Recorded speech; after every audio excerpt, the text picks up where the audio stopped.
Welcome to the Big Life Podcast, where dreams aren't just imagined, they're built brick by brick, belief by belief.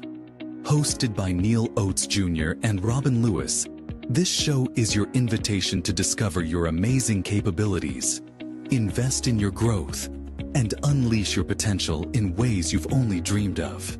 Join Neal and Robin as they dive deep into stories, insights, and tools designed to inspire you to show up big, live intentionally, and give yourself away for the betterment of those around you. Get ready to rise to what you're truly worthy of. The Big Life starts now. Welcome to the Big Life Podcast, ladies and gentlemen. Today's episode is extra special because we're celebrating 1 year of the Big Life, and Robin and we couldn't think of a better guest to mark the occasion than the person who quite literally made this show possible. Robin and I agree on that. We were just having conversation before we came live. Our guest today is the man who introduced the two of us and unknowingly set this whole journey in motion. The one, the only Mr. Dan Longman. So, Dan is a branch manager and top producing loan originator with NFM Lending. He's built a reputation for helping clients turn complex financing into confident homeownership. But more importantly, beyond the numbers, Dan's real gift is connecting people, building trust, and creating opportunities, something that Robin and I have experienced firsthand. Dan is a leader, a friend, a natural connector. And for the first time since he connected us, Robin and I jointly get to have a conversation with Dan Longman. Dan, welcome to the Big Life, sir. Wow. I mean, I am honored to be here and I really appreciate that introduction. I don't know if it was warranted, but just super excited and proud of you guys and honored that I'm here for your 1 year anniversary. Dan, we are so honored and excited that you are here with us as well. And I can't wait to get into it because, like Neal just said, I can tell you about people's lives that are being touched and encouraged, and we're adding value to people on this podcast, celebrating a year with this episode. And, you actually help all of that come together. But before we jump in, can you just kind of let the audience get to know you a little bit? Tell us a little bit about Dan. Just share something that we can get to know you a little bit better. Sure. All right. No, I appreciate it, guys. Thanks again. Let's see. Well, the first thing I always start off as I think it's important because it kind of builds up who I am, but I am one of 12 children. I am the number 11 of 12, youngest of 8 boys. So that has had a big impact on my life. Wow. Growing up. Yeah. Hold on, wait, Dan. So you must have been the other child, right? Like we were talking early. So number 11, I've got questions about that later. Go ahead. Yeah, I'm lucky to be here, Neal. That's what I always say. I am lucky to be here. The fact that someone can have 10 children and say, let's go for 11, right? So every day I wake up, it's a blessing that I'm even here. There's no middle child. I'm not really the youngest. I have a little, younger sister, but yeah, number 11. But other than that, personally, I'm happily married, 22 years, 3 beautiful children. I have a daughter and 2 sons. And then in the mortgage business, finance major coming out of college and been in the mortgage business now 27 years. It's all I've ever done, all I know. So yeah, that's a little bit about me personally and professionally. That's awesome, man. And I didn't know that. My wife has cousins that are a family of 12, also 12 siblings, and they quite have a good time when they get together. It's amazing to see, actually. Yes. And hey, listen, I learned something about you already. After knowing you for so many years, that didn't click. So Dan, so if we can just be serious with you here, you introduced Neal and I, and as a result, we started building a relationship, and here we are now collaborating on this podcast. But do you remember how that happened? And I'd be interested to know what made you think that we would click like you thought we did. Yeah. No, well, I didn't know it was going to turn into this, which is awesome. So this is a great byproduct of the initial connection here. But I do remember it was one of our happy hours that we used to have for business partners and realtors. It was at Boat Campers, and you guys were both generous enough to attend that networking event that we had. And as far as, connecting you guys, why I maybe thought it'd be a good connection, I mean, I do remember then and I remember now. I mean, what stands out to me about both of you is that you guys are both strong in your faith. And I mean, you're both very growth minded and, always just looking to grow professionally in business. But I think that the being committed and strong in your faith is something that I admire and something that just kind of, I think people gravitate towards it personally, but at least I know I do. And so knowing that about both of you, I just figured, got to connect these two. Like, I just think both of these guys will really have a strong bond connection. But like I said, didn't know it was going to be to this degree. So this is just incredible. So Right I'm on. excited to hear that. And you're absolutely correct. So Dan, what I want to know is, you mentioned you're the 11th of 12. How does that play, or has that played? Because when I look at Dan Longman, the person I know, you are one of the most generous people, most caring, but you're also the connector, as Robin and I have mentioned. How did coming from a large family, did that play a role into who Dan Longman is today?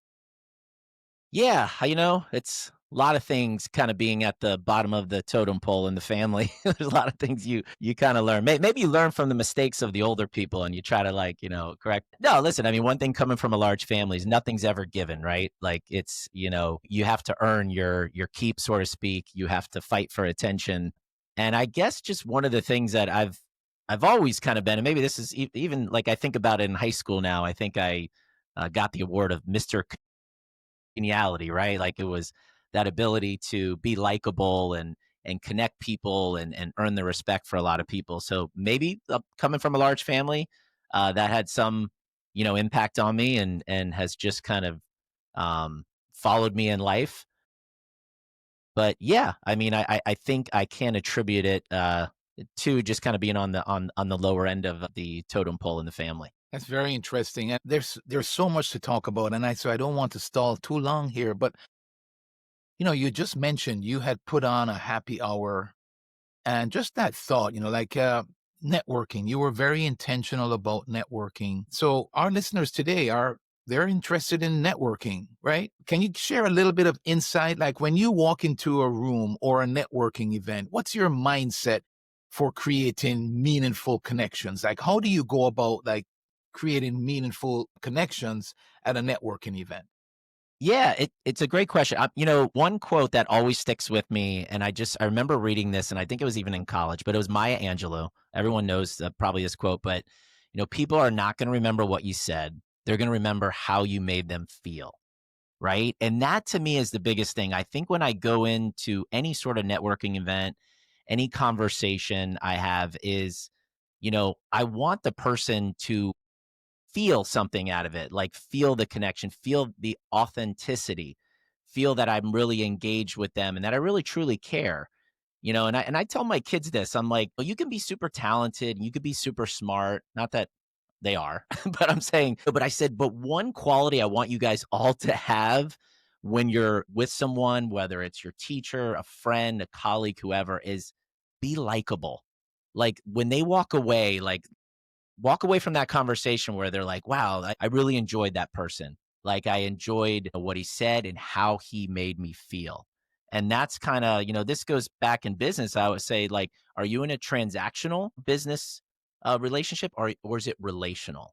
And I always tell my team, like, we are really trying to be in the relational, not transactional. I'm glad you went there because that's going to be a perfect segue for me, Dan. You mentioned 27 years in the mortgage and the lending industry. It's all you've done. It's what you love. But I will tell you, for me so you were the only lending guy I knew. And here's what's wild. I would see you show up and just be consistent year in, year out, year in, year out. You mentioned being relational, and I know you and I have a relationship, and that's a huge deal. Why are you still doing this thing called mortgage? Because where you're located, just geographically, it's a tough place, right? For the lending. And we're going to talk about moving people into home ownership. But why continue to do something as challenging that does require relationships, but also a lot of times the lender is the bad guy in the transaction, right? And sometimes the lender, not Dan Longman, but sometimes the lender is the hardest person to like in the transaction because of some myths or some misnomers about your role in the transaction. So why continue to do this, and how have you lasted so long? Man, I thought it was the realtor was the bad guy. It's the lender? Darn it. No, joking. No, It all great question. depends, right? No, it's the insurance guy. Maybe it's title. We'll just stick with title. No, that they're an easy target right now. I think honestly, why I've lasted this long, I think was the question here is I actually love the challenge, Neil. I really do. I don't think I was ever someone that was cut out to just do the same thing day in, day out without being pushed, without being challenged. And I do believe in that, saying if you're not growing, you're dying, right? So the only way you continue to grow in anything you're doing is to be challenged on a daily basis. But what's awesome about it too, it's not just the challenge, is what is the byproduct of it is we're getting people to achieve the American dream, home ownership. Like I tell my team sometimes, like, does it get any better than that? This is not a right, it's a privilege. And so to be able to, offer that to people and go on this journey with them, yeah, it's what still excites me 27 years later. Right. So it is that ultimate goal. That's awesome, sir. And I want to ask you, was there a defining moment or early lesson that still shapes how you do business today? I think a defining well, I went through the 2000s financial crisis, and man, that was, you get humbled really quick no matter how good you thought you were, and you just realize sometimes the market takes over and puts you in your place. But that was a really tough market. But I will say a couple years coming out of that, a defining moment for me and just our business was making a decision to get professionally coached. That was, big. That really changed, my business. Like when you guys were talking about, consistency and putting on these events, I give a lot of credit, if not all, to the coaching program that I joined. There's top producers that, it's funny, you see the top producers are the people that are in coaching when you're thinking, why wouldn't the lower producers be in it? But I think it's just that, that hunger to want to continue to grow and learn and know that you're not a finished product. I always relate to sports, right? Look at the guys that, Kobe Bryant, first one in the gym there 4 hours before a game starts, and it's because they understood that mentality of, you always got to continue to invest in your craft. And for me, yeah, professional coaching was a game changer. Yeah, sure. So it's so interesting. Obviously, Neil and I come from that too. And that's been, we've had coaches and mentors in our life that made the difference as well. But can you share, like, and so kind of go back to that then as you got into it, so that our listeners, just to share from this for our listeners' benefit, what are some of the things that helped you? Why was that such a defining moment in your life? Yeah, well, first of all, it added structure. There was definitely some structure put around it. Yes, you'll get tactics and things like that. But for me, the biggest thing was the accountability. That was the biggest thing I got out of coaching, where, yeah, everyone can say they're going to do things, or you go to, like, how about we all go to events, right? And you're fired up after an event. You're like, I'm going to go back and I'm going to do this, this, this, and this. Monday morning rolls around. You maybe do one or two things and then it fizzles by Friday, right? But when you're getting coached, it's that constant accountability where, you're filling out forms, you're checking in on a daily basis. You get to the end of a week, how many calls did you make? How many meetings, and having that, and you get to a point where you don't want to disappoint your coach. You don't want to disappoint the other people that are getting coached with you. And you also don't want to disappoint your team. You're telling them, like, hey, I'm investing in this, and if I'm telling you to do this and then I'm not doing it, well, then I'm not a very good leader, right? So yeah, that part of accountability, I think, was the biggest thing, and still to this day, that I get out of coaching. And Yeah. so, Dan, I hear that, and you say still to this day, right? Ladies and gentlemen, we're talking to Dan Longman. All of his contact info is going to be in the show notes and the description. But we just heard a 27-year, not year old, 27-year veteran I wish. say that he is still getting something from coaching. And so I think that's important. What I want to know is, Dan, when you look at where you are now, if you were to look back 20 years ago, talking to Dan, who was, 7 years in the industry, would there be any surprises that you would tell him? Like, what are you most surprised about yourself, the industry, about the work you're doing when you look at it now versus 20 years ago? Yeah, I mean, I think the first thing I think I would be a little surprised that I'm still doing the same thing 27 years later. I don't know if I ever would have thought that, back then. I thought maybe, I'd probably have dabbled in a few things, right? So that would probably be the first surprise. And to me, I guess the other thing too, it's just I don't know if it's so much a surprise, but I'm always just proud of it, is just getting other team members to buy into the vision as well, and having people like stay with you throughout this journey. And I've definitely lost some people, right? Sometimes life happens, they get married, have kids, personal things, what have you. But to have the people I have right now, like, very proud that, they've continued to entrust me and believe that I will lead them on this journey. That's great stuff, man. So Dan, let's talk a little bit about leadership and team and growth and so on.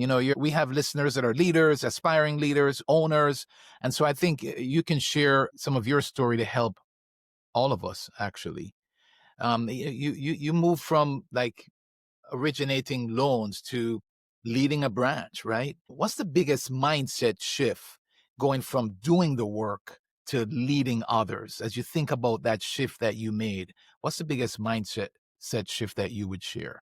Yeah, well, first of all, that's a hard one, and I consider myself a control freak. So I think, relinquishing control is definitely a mind shift that you have to, if you want to, lead and also build people up, right? You have to, right? You got to delegate to elevate.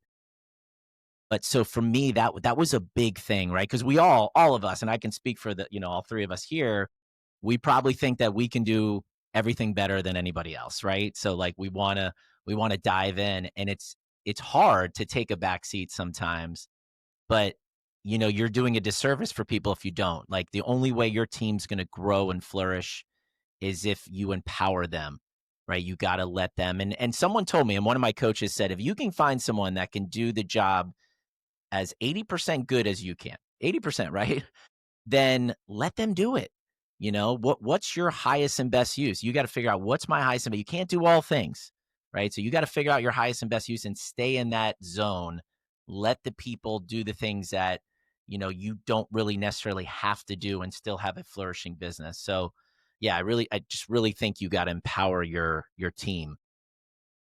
So Wow. Dan, so real quick, Robin, Yeah. before you go, when I hear Dan talk, I can tell that we have many of the same coaches, right? The same coaching program, the same beliefs. So that's exciting. And I just want to remind everyone that this is not by accident, right? So Dan mentioned Robin and I, our faith, how strong we are. I just don't believe in coincidences. So as Dan and I get connected and Dan and Robin gets connected, we just believe that God knew that there was going to be this big life thing. He knew that Dan was going to be in the position to connect us. But then what I'm always surprised about, and you mentioned those top producers versus those on the bottom end of the spectrum, is that many of the coaches are saying these same things, that they are right? And we look at these principles versus these fads and these get rich quick and all of that.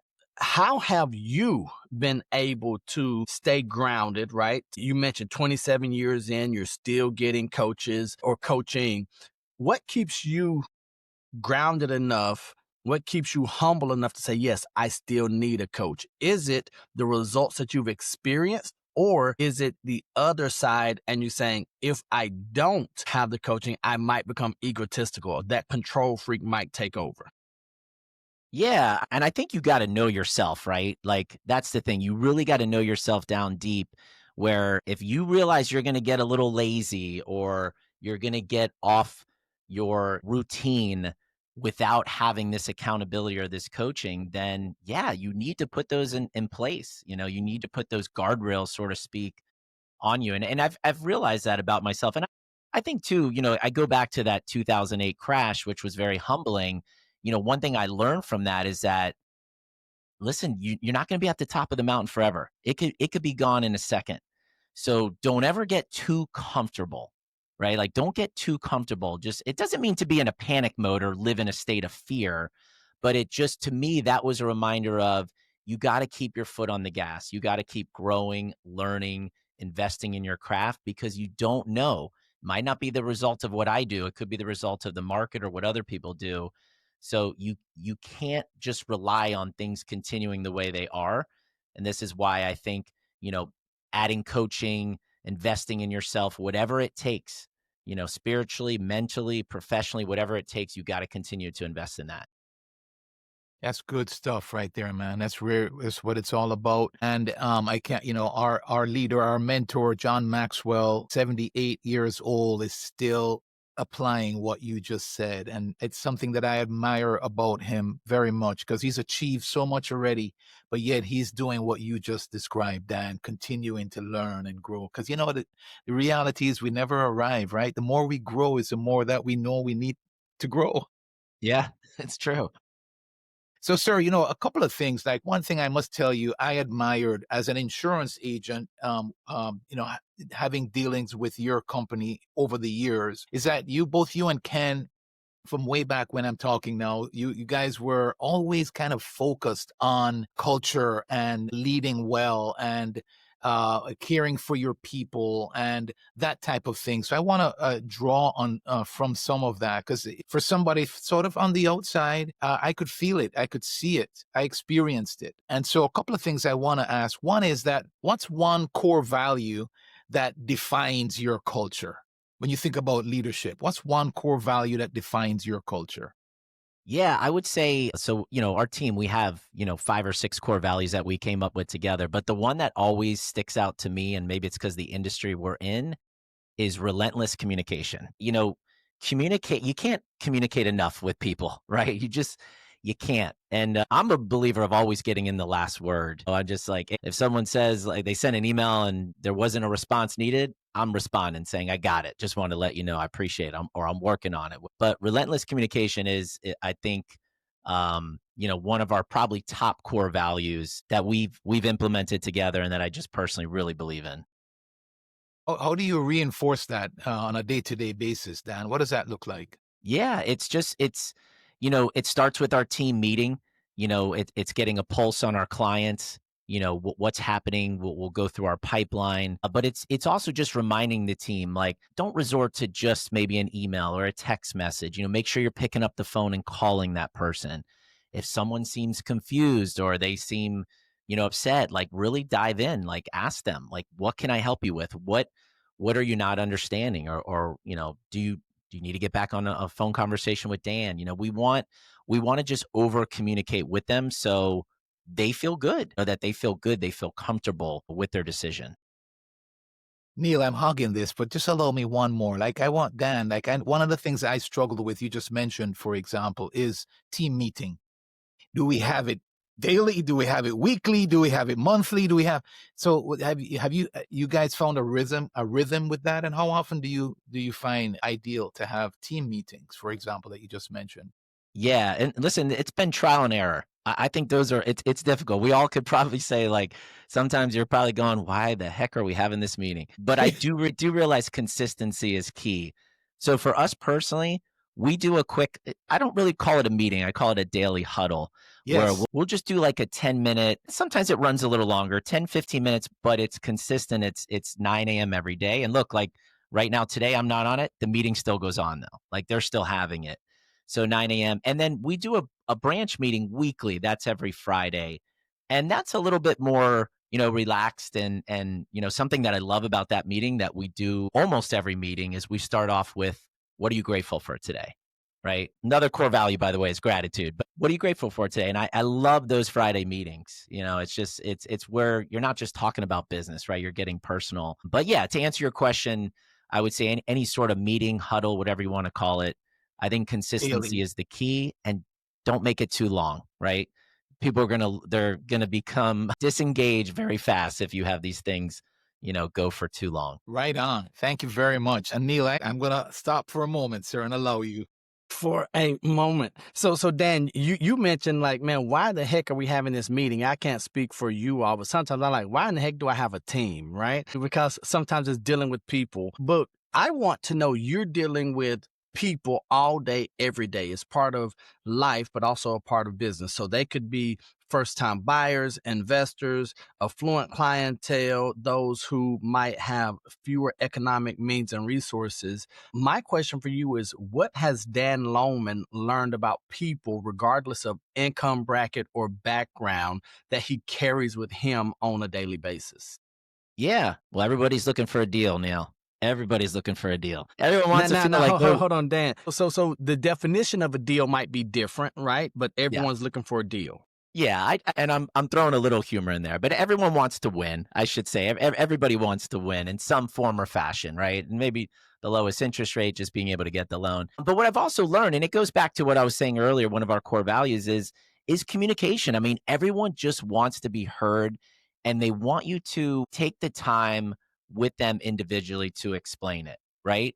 I mean, we do have some people that, it's just their personality, they're quick talkers, but doesn't mean that they don't want the attention. It just might be in a different form or fashion, but everyone just wants to be heard is what I think across all income brackets, you name it, credit scores. They just want to know that they're being heard and that you are addressing their needs.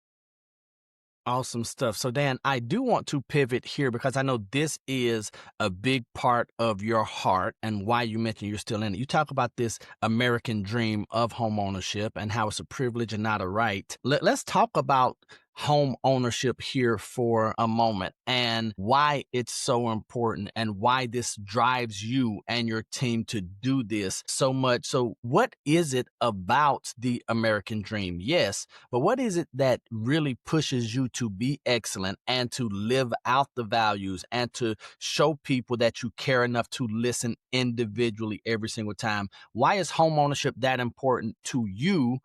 And it's not because this is how you make your living, right? So I know that from knowing you. What is it about home ownership and that dream that is the life force behind what you're doing today? Yeah. Well, I look at it twofold, like just financially. We can talk about that real quick. Home ownership. There's a term out there called the 40X Club. And I share this with first time home buyers. They've done studies where people that own compared to people that rent have a 40 times greater net worth. Like that's astonishing, right? So people that own versus people that rent 40 times greater net worth. So even if you're a little nervous, even if maybe you're not sure if this is the right thing to do. Sometimes I'm always kind of pushing them because it could be the path of financial freedom and wealth. And everyone in this country has the opportunity for it, right? It's not just limited to a certain class or a certain income bracket. We all have that ability. So I like to remind people of that.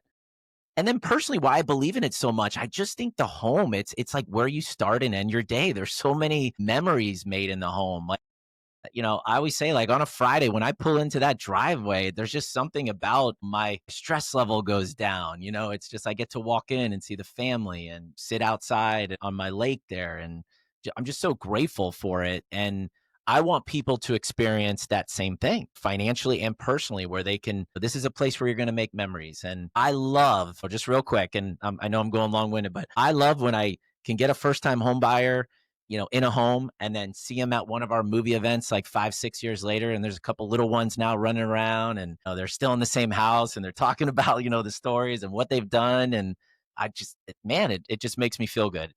I really love hearing that type of stuff. That's what it's all about, sir. We have time for actually a story here, I think. But is there one that stands out? Like you helped the client, they got into their home, and you later on you discovered. Yeah. Well, there's a lot of stories, fortunately, right? But there is one that sticks out because I'll never forget this couple. And they actually went to our church, Neil. I won't say their name, but they were in a challenging spot. They found their dream home. The problem is financially and asset wise just weren't able to quite make it work. So, and they had been denied by another lender. Came to me and kind of in a panic. We call it the 911 call. Like, we can't lose this house. And we just got really creative to make it happen. We had to get some co-signers, some family members that were willing to step up and make it happen. I'll fast forward. The closing was amazing. The husband warned me. He said, my wife's going to attack you at the closing, just in a happy way.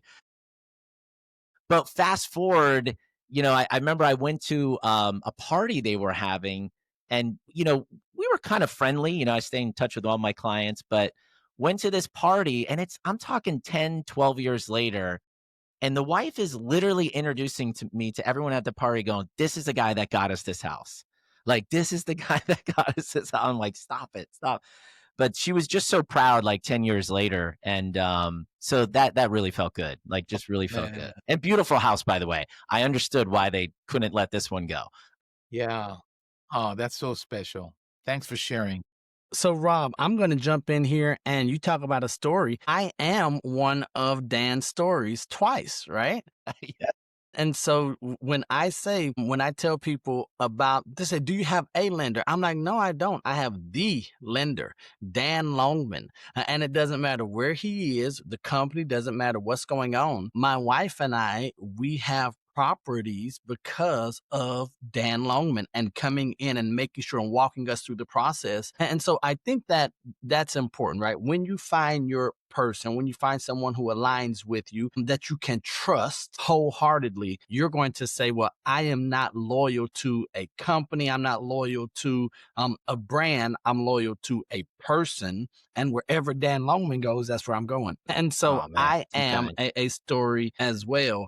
So, Dan, here's where what I want to ask you. You talked about the couple, they were denied, and I know Robin and I, we've talked about this rejection, right? So once we're rejected, and a lot of times that's scary. You mentioned how this home ownership is open and it's available to everyone, but a lot of us are scared. We're afraid. No one wants to be rejected. No one is really sure of what it takes to get a home. What's a common myth about home ownership, or even the lending side, that maybe, I know first time buyers have your heart, that maybe you could dispel for that buyer who's on the fence, and they're like, "Well, of course I want to own a home, but I don't think it's possible for me because of X, Y, or Z." What's something that you would like to see addressed on the lending side for our first time buyers?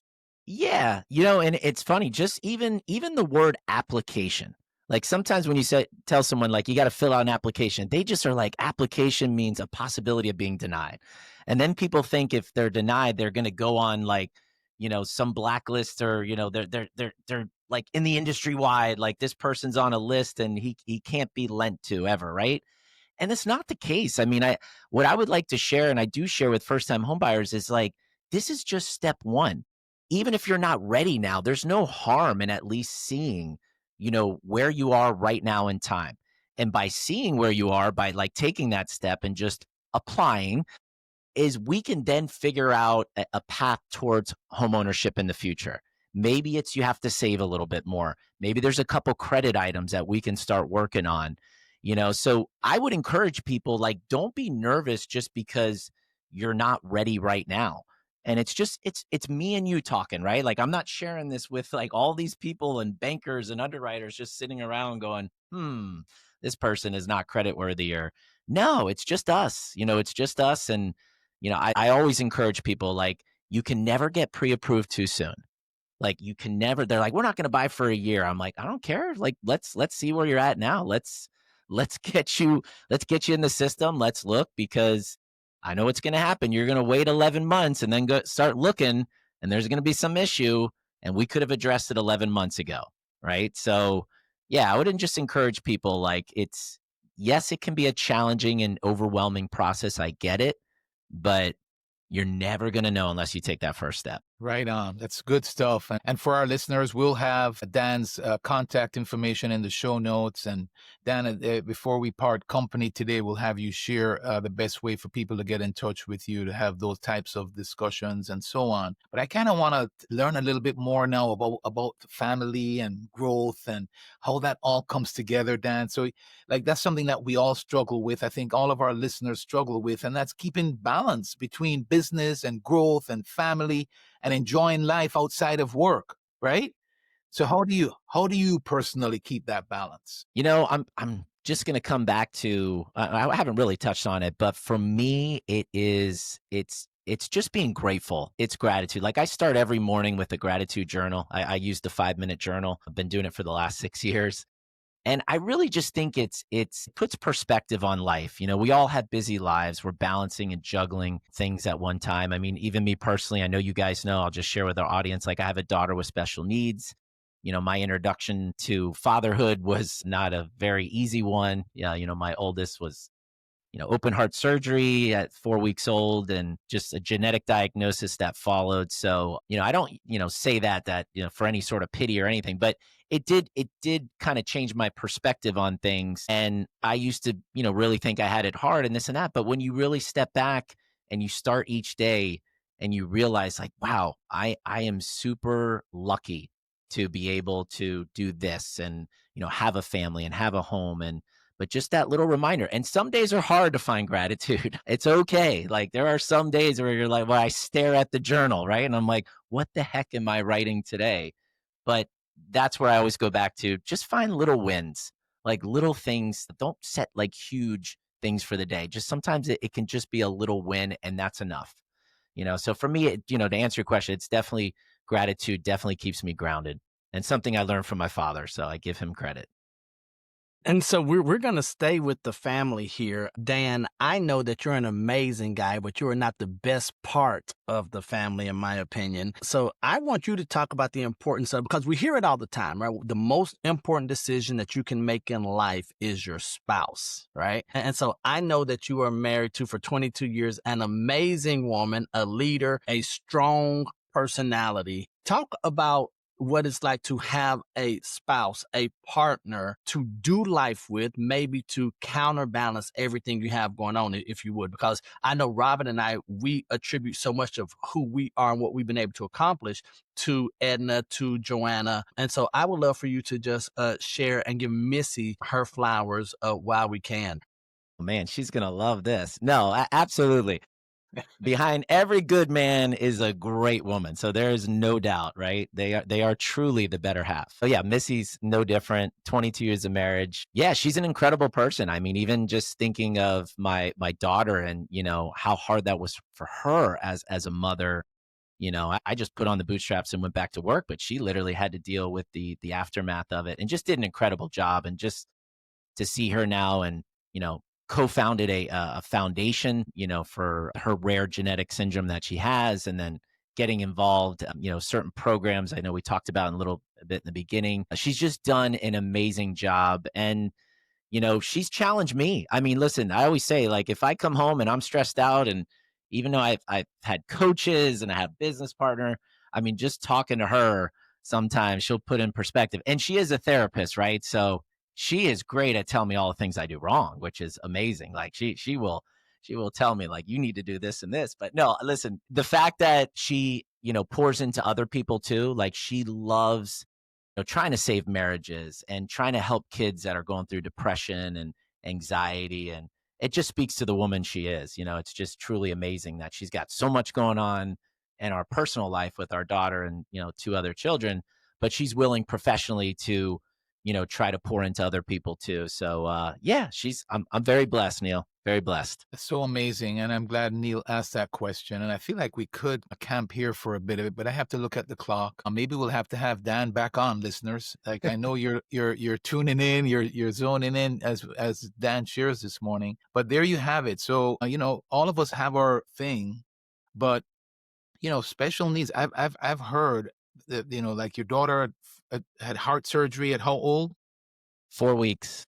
4 weeks. Yeah. I've heard of those things, type of things, splitting the partnerships that you just talked about apart, because that's tough to deal with, right? And so that alone we could talk about for a little bit. But Dan, would you mind sharing, like, if you think about it from the lens of Sienna, what has Sienna like taught you, or how has she shaped you? Like what would you share with our listeners that you take away from that, from her life experience? Yeah.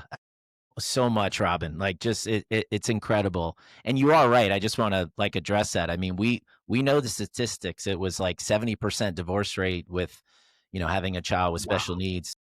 But we never, ever even like we can't imagine, because we're in this together. I think Warren Buffett said the best investment you can make is in your spouse. We ran with that. We're like, no, this you're not leaving me. I'm not leaving you. Like, But no, Sienna has taught us both so much. For me, it's, oh my gosh, I consider myself an impatient person, but she has taught me patience like no other. I mean, I can't walk into Publix without her saying hi to everybody. Everybody, I just want to grab milk, Robin. I just want to get in and out, and I can't. And but I've realized this, and I would be remiss if I didn't say this. And I think it's really important in the world we live in now, where all this toxic stuff on social media, and everybody just thinks that, people are evil. And, I will tell you this, and I've learned this from my daughter. 90% of the people in this world are good. They really are. And I know that by the amount of people she goes up to, and it doesn't matter, if they're out on the streets homeless, or I don't care. And she'll walk up and give them a hug, or she'll ask them how they're doing. You'd be amazed at how they respond to that. I've seen the 10%, but why do we focus on that, right? I've seen it many a times with her, but focus on the 90, and most people are good, but we call it the Sienna test, or the Sienna effect. Like, here she goes. Let's see how this person's going to react. Like, wow, wow, look at that. Giving her a hug. They're talking to her. It's amazing. So she has taught me that a lot of people in this world are good, despite what you see on TV. And she's taught me a lot of patience.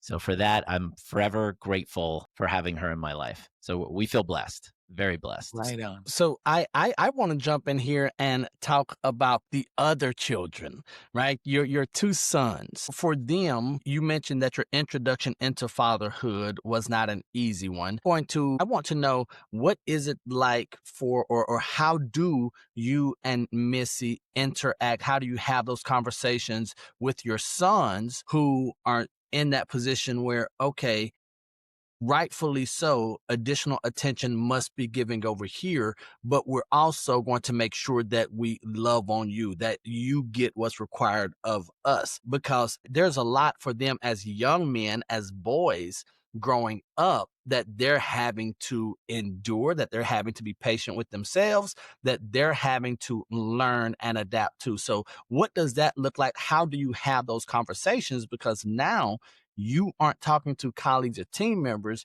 you're talking to little kids, and who are saying, I understand that you feel this way, but here's what we have to do right now. How do you navigate something like that? Yeah. My oldest son, Sean, they're only 16 months apart, him and Sienna. My youngest, Ben, we waited a good 6.5 years, so there's a bigger gap. Sean, he was in the thick of it. He was in the thick of it when we were going through a lot of those early days, which were really hard. I mean, the one thing we always wanted to convey to him is that, that they're equal as far as our time, attention, love. And, we brought Sienna everywhere. You still do. This is why I can't get out of the grocery store, right? And we wanted to let him know, like, even though she's got challenges and different, but she's a part of this family. And we wanted him that to be like, travels with us. Like, we wanted to know that she's going to come everywhere. It's inclusive. And, so knowing that and seeing that, I think the benefit to him is that he treated her like he would any other, like he didn't see any difference. He's like, that's my sister. I'm going to give her a hard time. I'm going to fight with her. And, so as he got older, things he could pick up on it. And, there was a gradual understanding, and we had to have some conversations, and, some of them were a little challenging, but I think the fact that we've always kind of treated him and her no different, that it was just an easier transition for him, right? That's what I like to believe. Like it wasn't this, big thing, the elephant in the room type of thing. It was just a natural progression. And my little guy, man, I don't know what it is, but he is just, there's a bond between him and his older sister. He is just such a love. God definitely placed him in our lives at the right time, and he's just been a blessing. I mean, he's Sienna's biggest fan. There's no doubt. Wow. I love it. Thank you for sharing that, sir. I know that's personal, but it's been a joy just kind of listening to you share. And I'm sure you can help a lot of people who might be going through something like that. So thank you for sharing and for traveling that path so well. Thank So you. as we wrap it up here, like this is the Big Life podcast, right? So we can't leave without asking you, what does living a big life mean to you right now? So what does living a big life mean to you, and how has that definition how has it changed over time? Yeah. Wow. Living the big life. I love it. I think for me, like what that means is just, hitting in all areas of your life, right? Spiritually, personally, and professionally. If you can do that, I mean, you are truly living the big life. And I think, how has that changed over time? You talk about time. I just hit 50. I'm telling you guys, I don't know. Time. Woo-hoo! Yeah. You talk about time. Time is ticking. But to You're me, in your prime now, baby. See, Robin, that's what I was about to say. What? And here I was. I said a 27-year-old. Like, no, no, no, not 27-year-old. 27 years in the industry. Come on. yeah, there's definitely more grays kicking in. I'm seeing it. I honestly think for me, it's spending quality time. Because you realize like there's only so much time left, and just really being intentional with your time. Like to me, that's truly living the big life. And we had a chance to just travel recently, and I remember when I first was booking the trip, I'm like, let's just go for 3 days. We'll just go for 3 days. My wife's like, you're turning 50. Like, what are you talking about 3 days? Like, and we were going out of the country. She's like, this is crazy. Like the flight alone. And, just she's so right though. And then we turned it into like 7 days and had such a great time. And I'm like, this is what life's, about now, right? I want this second half of it to just be more intentional with people, enjoying time and quality time with the people I truly care about. Wow. Sir, this has been rich. I have gained so much from our conversation today, as I know our listeners will. I wanted to thank you. I'm going to turn it over to Neal to do whatever he does here going forward, but I just wanted to thank you, sir. It's been a joy. Thank you for putting Neal and I together. Thank you that, our listeners get to experience what they're experiencing because of that. Thank you for being here to celebrate with us 1 year of doing this podcast. Thank you for sharing what you've shared today. It's been a joy to listen to you. This is one that I want to go back and listen to because you shared some really good nuggets. You're a great communicator, sir. Why haven't we been more together here recently, man? I feel like we need to reconnect here, Dan. Neal, I'll turn it over to you, brother. Thank you for making this happen, Neal. And Thank you, Robin. Okay, so Dan, here's the last thing I want to ask. You mentioned the second half, and I love how optimistic you are because I believe it as well. Like, oh, I'm hitting my prime, right? And Robin just like, oh, you're starting to get good now at 50. You just hit your prime. So my question is, what are you excited about, whether it's personally, professionally, spiritually, over the next 3 to 5 years, maybe? Is there something that, because I know you've already achieved a lot and you're doing great work. Is there something that is out there in your vision that you're chasing after, that you're excited about experiencing here in the next 3 to 5 years? Yeah, I mean, just breaking up in two parts real quick. I mean, business-wise, I'm just really excited to kind of see where my team goes from here. Like if we can take that next step and we all have like, growth plans, within the branch and certain goals, just to really see. And I really like to get into more of, pouring into some younger loan officers too. Would love to kind of like grow that aspect. I feel like I've reached a point as far as me, but I want to now pour into the next generation in our industry. And then personally, I'm excited to see kind of, when your kids get to be, in adulthood here, kid going away to college, I'm just kind of excited to see where this all leads to, right? To see them now become young adults and, how they're going to respond to the world and just kind of sit back and try to enjoy it, right? Just try to enjoy it all. So yeah, those are just kind of two aspects. And travel. I'm looking forward to traveling. I feel like when you get to 50, you just start traveling more. And there's a lot of beautiful world to see out there. amen. Okay, so Dan, Robin and I are going to suggest that when you travel, go ahead and allot more than 3 days per trip, right? So if you want to travel, you can't be on the road or in the plane for 6 or 7 hours and then only be there for a day and a half. That's not going to cut it. I will try. So okay, we would take the effort, and me knowing you, I know that tries are going to turn into doing. You're not a person that tries. So Dan, we're going to have all of your contact info in the show notes in the description. What's the best way, in your opinion, for those who are listening to reach out and contact Dan Longman, whether they are a up and coming loan officer, someone who's in the industry who maybe needs guidance, if they are interested in applying for a loan or just having a conversation about home ownership, or maybe they just want to get to know more about the man that we've had here today, Dan Longman? How do they contact you? Yeah, listen, before I answer that though, I have to say, I just want to say thank you to you guys, like both of you. Whether you know this or not, You guys are truly, even though I connected you, I know you've shared that, but I've always had deep admiration for both of you guys. I've said you guys are strong in your faith, just great leaders. The fact that you're doing this podcast and you've been doing it for a year, I'm just super proud of both of you, but I'm humbled to be on here, honored to be on here, but just want to say you think extremely highly of both of you. Love you guys. And I'm sure the listeners know that, but I just want to reiterate it. As far as contact information, I usually just put a Batman sky, sign in the sky there with all. No, it's pretty easy. Listen, there's no one way website, email, text, but as simple as if you want to just throw an email, it's dlongman at NFM. That's the easiest. My first initial, last name at nfmlending.com. But other than that, people, they can find me hopefully on the internet some way, somehow. It's all there. So ladies and gentlemen, the same is true about Dan as it is about Robin and myself. We're easy to find if you're looking for the best, right? So just type in best lender. You're going to see Dan Longman just pop up.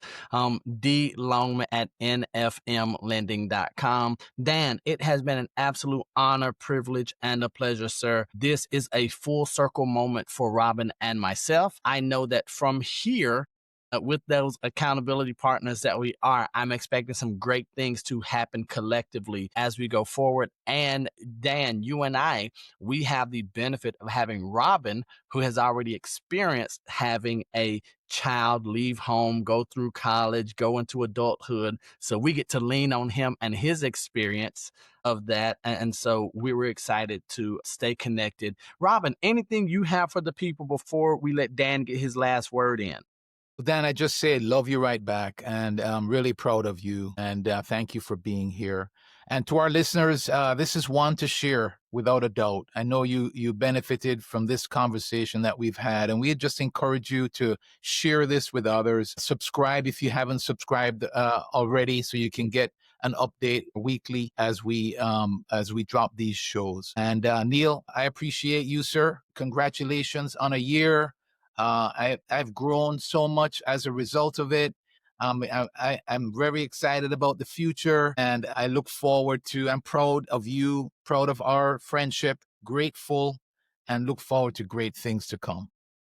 That feeling is mutual. Mr. Dan Longman, you are loved. Anything you have in closing for the people?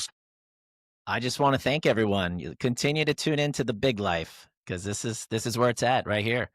But yeah, no, thank you guys so much, man. This has been really fun. And Robin, I do agree. We got to reconnect, all of us. Yeah, we right got to on. make it a point. We'll make it happen. But yeah, congratulations on the 1 year. This is awesome. Thank you. Thank you so much. Ladies and gentlemen, we are going to leave you as we always do. And that is that we love you, God loves you, and there's nothing you can do about it. And until the next time we see you or you see us, we're right there with you. Peace. Peace. Peace.